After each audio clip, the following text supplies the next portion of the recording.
Nairobi governor candidate Johnson Sakaja. Hey, super senator. Sema bro. Good morning. Good morning. Long time, man. It's been a while. Hey, Danny, you've been my buddy for years. I've never been in studio with you. Imagine. You know that. Tunakutananga tu mali nyingine. Kwa mashimo. Nice to see you. Good to see you. Karibu sana. Asante. This marathon that you've been on, it's been crazy, eh? It's been a journey. It's been a journey. Sweat and tears, sweat and blood, joy, ups and downs. They try to stop me, they try to block me. Lakini Mungu yuko. Walisema nilifika standard 2. Unajua baina serikali ni mbaya, they can say even you are not born. There's nothing you'll do. There's a guy. Let me tell you, there's a Luo guy. You look at him, you know he's from Siaya. He was told he's Canadian. He's still there. But God is good. Absolutely. And we're going to make Nairobi work. It's been crazy. Campaigns end tomorrow. There's a 2-day rest period. Are you going to rest? How? I'm just from Embakasi West Molam right now. Right now. I was there at 5:30 a.m. So I'm saying when the campaigns end tomorrow at 6 p.m. Sini kuchunga kura sasa. Ona watu. Yangai. There's no rest. Because now I have like 7,000 agents all across Nairobi. I have to take care of my 85 MCAs. Yes. My 17 MPs. Yes. I have to make sure until Thursday ni kazi.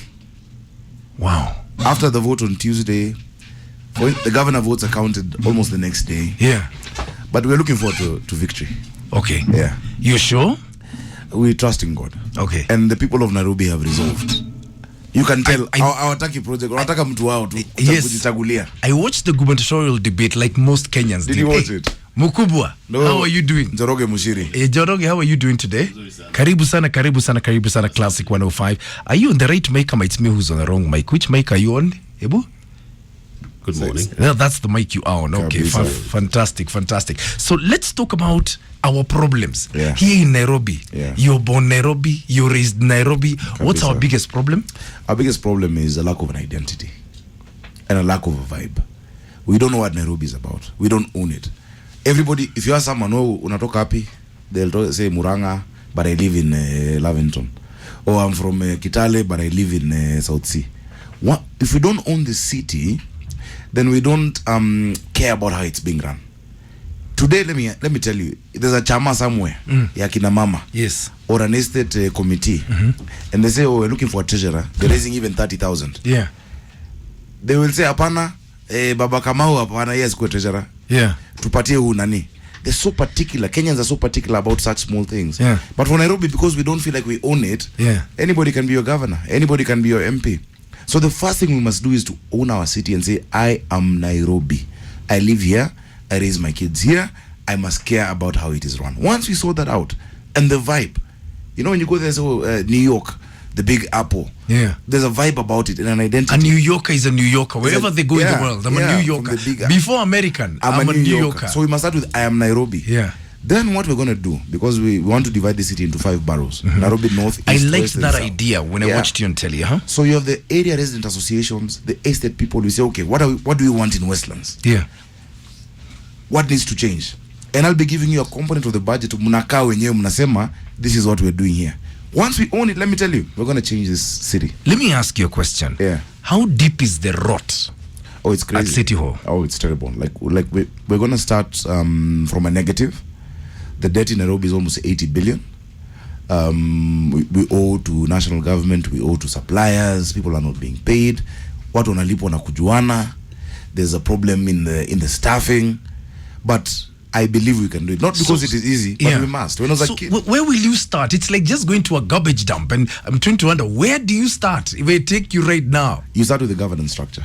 You're as good as your team. You start putting the right people in the right offices. NMS must hand over back all the functions. What has been working that they've been doing, we will retain.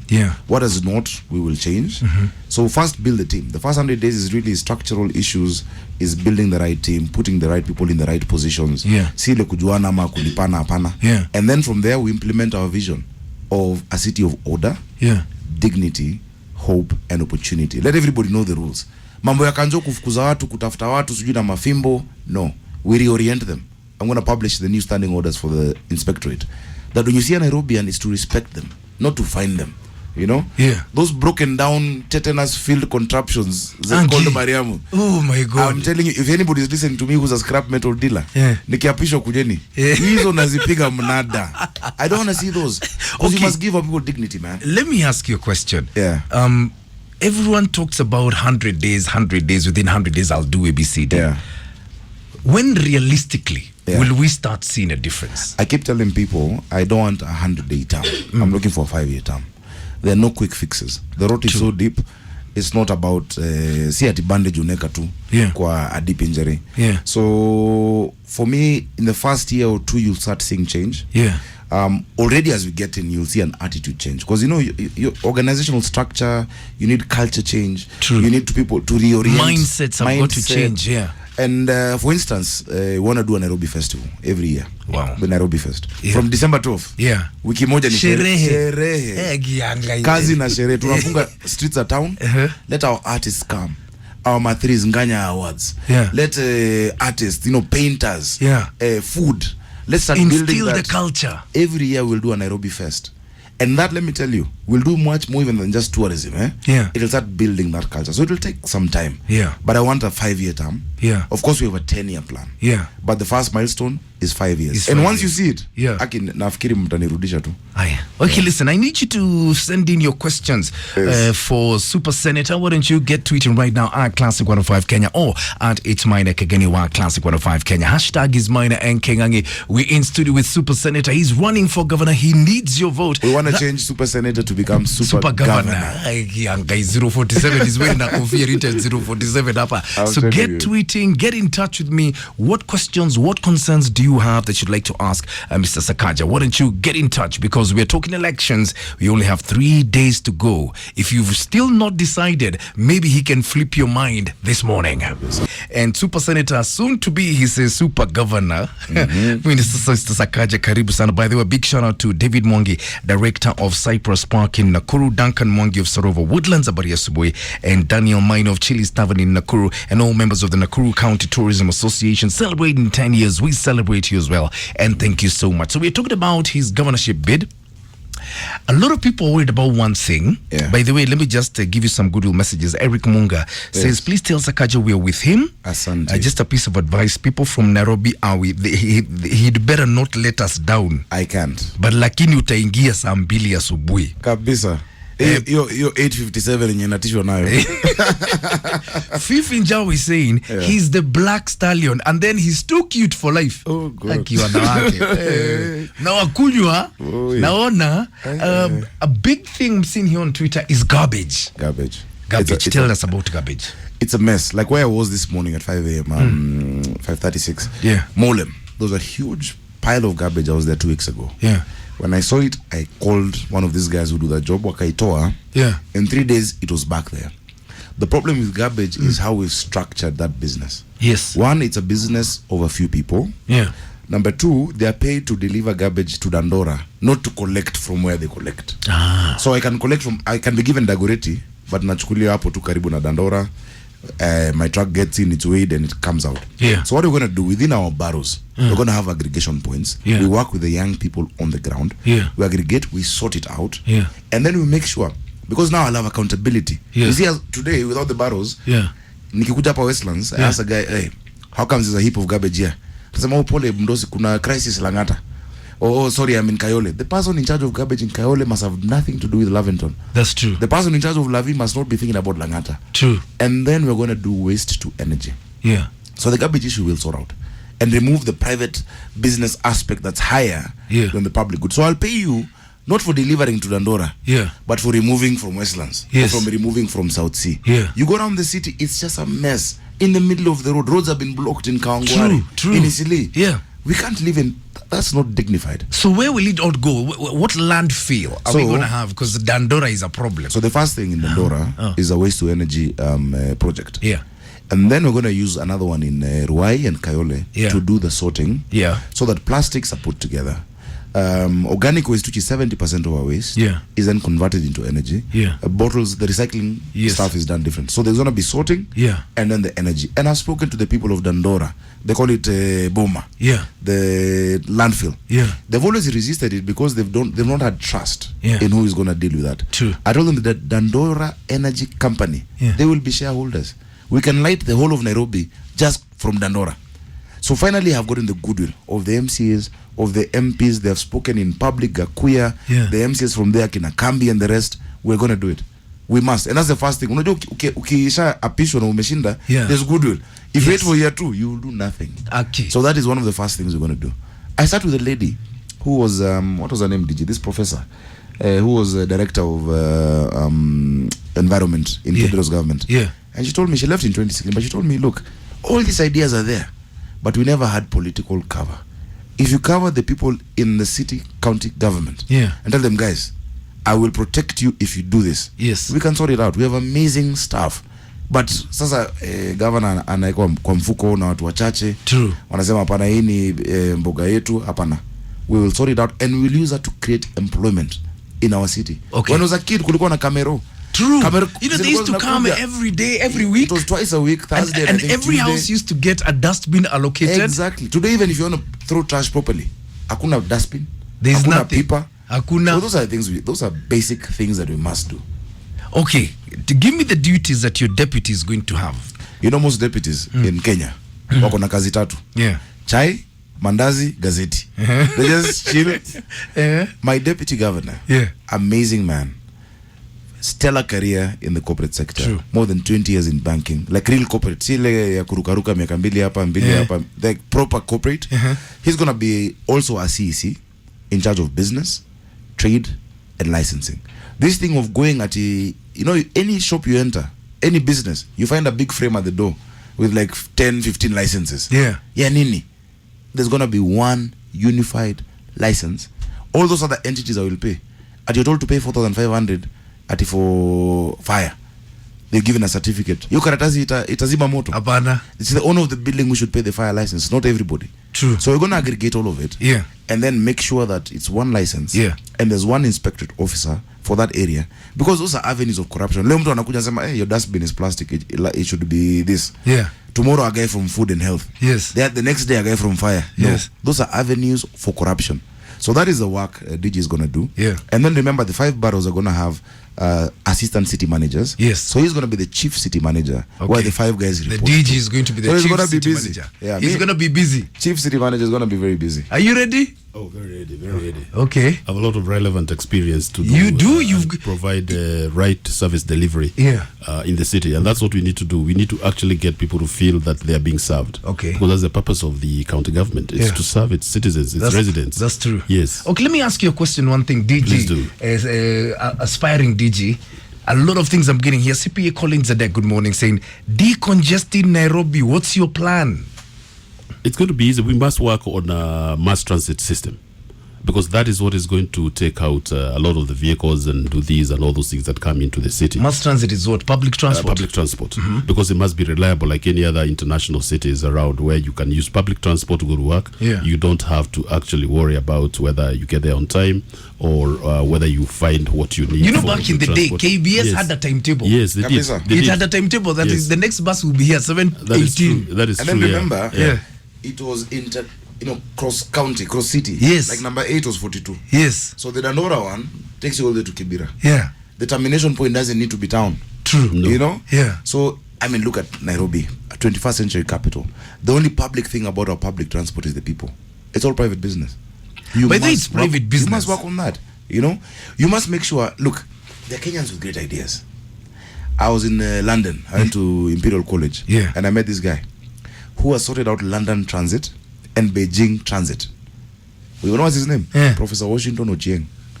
The guys who done the Dubai Metro plus the Riyadh Metro, George Odanga, let me look at his name. George, from Riyadh and Dubai. I have friends in Wall Street. You've gone down the wall. I have friends who are billionaires, but they don't own a car. Because why use it? There's a train, there's a tram, there is the subway. We need that in Nairobi. Proper. That at 7 a.m. there's a 7 a.m. train that gets me to town at 7:20. There's no dignity in having to wake up your kid at 4 a.m. to be in school at 8. What is that?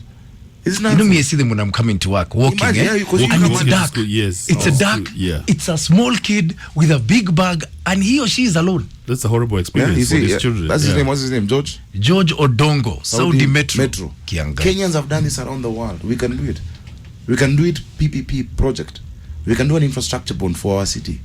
And Kenyans out there will say, okay, for this one I will put my money. The biggest income, foreign income earner in Kenya is remittances. Lakini wanatuma ati kujengewa mjengo the village. And then your relatives just show you the neighbor's house ati unajenga na kuna kitu. That's true. So Kenyans out there can put money in something they can see on our transit system as well as our water and piping issues in Nairobi. We can do it. So that's how you decongest town. That's how you create the expressway is nice. Yes. Now you can do 2 meetings in Nairobi. True. But really what I had wanted from that space was a train. If you read a book about New York, yes, a guy called Robert Moses. Yeah. It's called The Power Broker. Yeah. That guy just built roads and roads and roads. And as of to date, they still have a traffic problem. Yeah. The more roads you build, the more guys buy cars. Go to Kiambu Road today. If it's not a buy, it's a kayad. Kayad, baba. Kayad. I like that. Kayad, baba. Kayad, baba. That's Kiambu Road for you. Yeah, that's true. We said Thika Road is going to solve. Today, right now, I'm sure there is a crazy traffic on Thika Road. It's every day. Because one car, ikona mtu mmoja. It starts here at 6:15. Why not? Imeshikada, angalia picha. Amoti is one guy alone. But how many people can be in a big bus, the BRT? How many people can be in a train? Very so long many. as it's affordable, reliable, and there'll be space for the matatus to operate. Train haita kufikisha kwa nyumba. So if you're coming from Ngong, you know once you reach Karen, there's a huge parking silo. Leave your car, jump onto the train. There's a radio, and this plan was done. 400 million was spent. It's there. I'm not starting to plan it. JICA did it. Nairobi City County paid 100 million. They paid 300. It is there. The loop line for the city. The huge trunk on so the your road work will just be to implement. And there are partners willing to put their money onto that. Juan is saying that man has got such a feel-good factor about him. And God bless you and good luck. Governor Kahuo saying Sakaja is a brilliant leader. He can change Nairobi's governance drastically. Keep up. I like that sobriety. Thank you so much. And what about the youth? Oh, the young people. I'm a young person. Yes, that's the thing. And I keep telling them, look, there's no difference between me and them. When I go there, I feel very bad because the biggest problem we have in this country and in Nairobi, the biggest threat is not Al-Shabaab or Al-Qaeda or whatnot. It's millions of disillusioned, disengaged young people. They have papers, people. They have papers, people. They have papers, people. They have papers, people. They have. What I did, and the reason I'm going for governor, is that I've been a legislator for 10 years. True. I've been an MP. I brought laws like the 30% procurement for young people, for women, wafanye biashara. It's not being implemented. I brought the National Employment Authority law, which is an authority now existing, to help, streamline people with their careers, and, get them into the job market, international. It's not working. Because being a legislator, you don't have the ability to implement. Yes. Now, as governor, God willing, inshallah, Mungu mbele, implementation you're going to be. And now I'll implement. So we'll have a Marshall Plan for young people. We must engage them in business. We must empower them economically. Every ward, we're going to have a fund for 50 million for biashara. And CRT, just money you throw to people to solve a problem. The businesses will be incubated. We're going to have mentors who are already in business in one way or another. And they will supply the county government. They will supply the private sector. Number 2, what we're going to do, the garbage story. This kazi mtaani. Young people want more than just car wash and kokota makaratasi. They also want to be on radio. True. They have talent. I told the young guys, look, in fact this morning I was rapping for them in Mole. I told them that talent, what God has given you, can be your source of income. True. Sports. We have 37 grounds in Nairobi. They are being grabbed. We don't have social roles anymore. Remember when you were growing up, social roles everywhere. You could go, you play darts, you can talk to our libraries. So we have to return that into the city. So that the creative economy is Does Kenya National Library Services still exist, by the way? In fact, they did a new library. But no one knows because we've lost the vibe of Nairobi. We are competitive to our fault. Everyone is thinking about themselves. Remember the days you could go to your neighbor, unaomba chumvi, mayai, we knew each other, Now everybody's for themselves. So we must bring back that vibe. So young people are top in my agenda. Not just because they're the majority, but they're the future. The youth are the trustees of our country's prosperity. And we must focus on them. Okay, before you go, I need to ask you a question. Yes. I remember first time I saw you on my TV, 2012. Oh my. 20th of May. with pyrotechnics going off behind you. And then you spoke. Yeah. And I'll never forget that speech. Wow. Now, I know probably who spoke there that day, but all I remember is your speech, and I thought, where has this man been? Oh, man. And you spoke so eloquently, you spoke so well. Yeah. You became an MP, you became a senator. There are a lot of people looking up to you.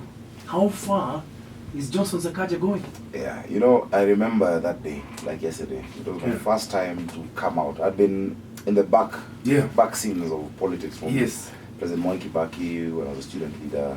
Vijana na Kibaki, remember with the Yes. And that entire team.